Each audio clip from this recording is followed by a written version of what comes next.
وەرن دەنگی خۆتان بخەنە پاڵ دەنگی یەکێتی نیشتیمانی کوردستان یەکێتی بەهێزەوە بنێرن بۆ بەغدا. تکاتان لێ دەکەم دەنگ بدەن بە لیستی 275 پارتی دیموکراتی کوردستان. پارتی یەکێتی کەوتنە نێو بانگەشەی ڕاستەقینەی هەڵبژاردن.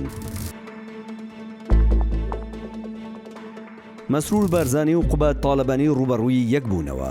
کلاسیکۆی نێوان قوبات تاالبانی و مەسرور بارزانی. ماوەی زیاتر لە 16 ڕۆژە بانگەشەی هەڵبژاردننی لایەنە سیاسەکان دەستی پێکردووە سەرەتایەکی بێدەنگ و لەسەرخۆ. بەڵام وردە خەریکە بانگەشەکە پێدەنێتە ساتە هەستیارەکان و گەرمتر دەبێت. لەم بانگەشەی ئەم جارەدا ئەوەی زیاتر لە تەواوی لایەنە سیاسەکاندا وەکو واجی هەدەر دەکەوێت هەریەکە لە قوبات تاالبانی و مەسرور بارزانیە کە هەریەکەیان باگراوندێکی سیاسی تایبەت بە خۆیان هەیە. بەڵام ئەم جارە جودا و جیاوازتر دەردەکەون و بە گوتاری مەسرور بارزانیدا دەرکەوت کە پارتی پێویستی بەداینەمۆیەکە بۆ جوڵاندنی خەڵکی خۆی. ئەمە بە خوێندنەوەی شارەزایانی دۆخەکە واتە ڕاکێشانی منافیسەکەی کە یەکێتی و قوبات تاالبانیە. پێشتریش گوتیان دەتان ڕوخێنین گوتمان ناتوانن. سەرۆکێکمان هەیە بە پارتی وتووە بستۆپ وتی بە سەیتر بەڵێنمان پێدان بەڵێنماندا کە هاوسەنگی هێزە گەڕێنینەوە گەڕانمانەوە بەڵێنمان پێدان کە ڕێڕەوی حکومڕانی ڕاستەکەینەوە. حکوومەتێک پێک نایە تا یەکێتی ڕازی نەبێ تا کاک بافڵ ڕازی نەبێ کە ئەو حکوومەتە بە تاوەتی خزمەتکاری کۆمەڵانی خەڵکی کوردستان بێ. لە ئیڤنتی پارتی دیموکراتی کوردستان مەسرور بارزانی توند پێداگر بە غرورێکی ناسیۆنالیستانە دژی هەموو ئەو هێزوو لایەنە ناوخۆی و عێراقیانە دەدووە کە پێش تەنها 2 هەفتە داوای دانوستان و گفتوگۆیان دەکرد.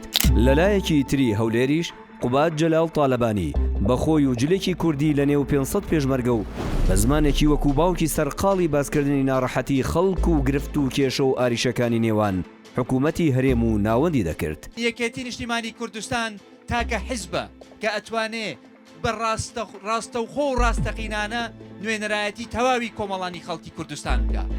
مەسرور بارزانی زیاتر لە ڕێگای بەکارهێنانی گوتاری دژبەر واتە دروستکردنی دوژمنی نێوخۆی و ئیقلیمی دەویست دەنگدەرەکانی قەنەعات پێ بکات تا بچنەوە سەر سندوقەکانی دەنگدان و دەنگ بە پارتەکەی بدەنەوە بە تایبەت کە لە دوایین ڕاپرسی نهێنی مەکتەبی ڕێخستنی پارتیدا ئاماژە بە تووڕەیی و نیگەرانی و بێحاڵی خەڵکو و تەنانەت لە ڕاپرسیەک باز لە تووڕەیی کادیرانی پارتی کراوە. ئەنجامدەرانی ڕاپرسیە تایبەتەکە بە خودی مەسرور بارزانی و مەسعود بارزانیان گوتووە ئەگەر لە هەڵمەتەکانی هەڵبژاردن ڕێگەی هەندانی خێرا و دروستکردنی مەترسی نەدۆزرێتەوە ئەستەمە دەنگدەری نێوخۆیی کە مەبەستیان لایەنگر و کادیرانی پارتیە جارێکی تر بچنەوە سەر سندوق و ئەگەری شکستی حیزبەکە بە تایبەت لە زۆنی زەرد یەک لە ئەگەرە چاوەڕوان کراوەکانە.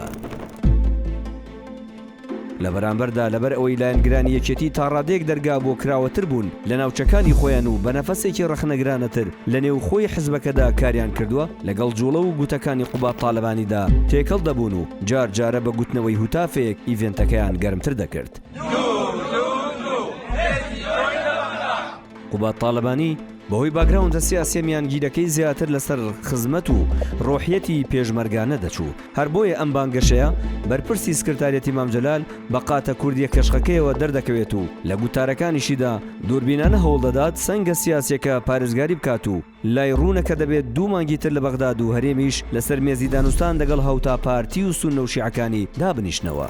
ئەمجارە بافڵ تاالبانی بۆ پایتەختی هەرێم بەهۆی بوونی پلانێکی تایبەت کە پلانی دووهێندەکردنی دەنگی یەکێتیە لە هەولێر قوبات تاالبانی کرایە بەرپرسی هەڵمەتەکان و ئەوەش وای کرد لایەنگرانی هەردوو پارتەکە ناوی بنێن کلاسیکۆی نێوان قوبات تاالبانی و مەسرور بارزانی. لە ماوەی سێ هەڵبژاردننی ڕابردوودا پارتی دیموکراتی کوردستان لە نێو سنتەری شاری هەولێر دەنگەکانی بەرەوداکشان دەڕوات و منافیسە سیاسیەکانی لە یەکێتی و لایەنگرانی تری ئۆپۆزیسیۆن دەنگەکانیان بەرەو هەڵکشاندن دەچێت. هەر بۆیە هەردوو پارتەکە بە وردی ئەم جارە مامەڵە دەکەن لایەک کە خەمی کەمتر نەکردن و لایەک لە هەوڵی دووهێندەکردنی دەنگەکانیەتی.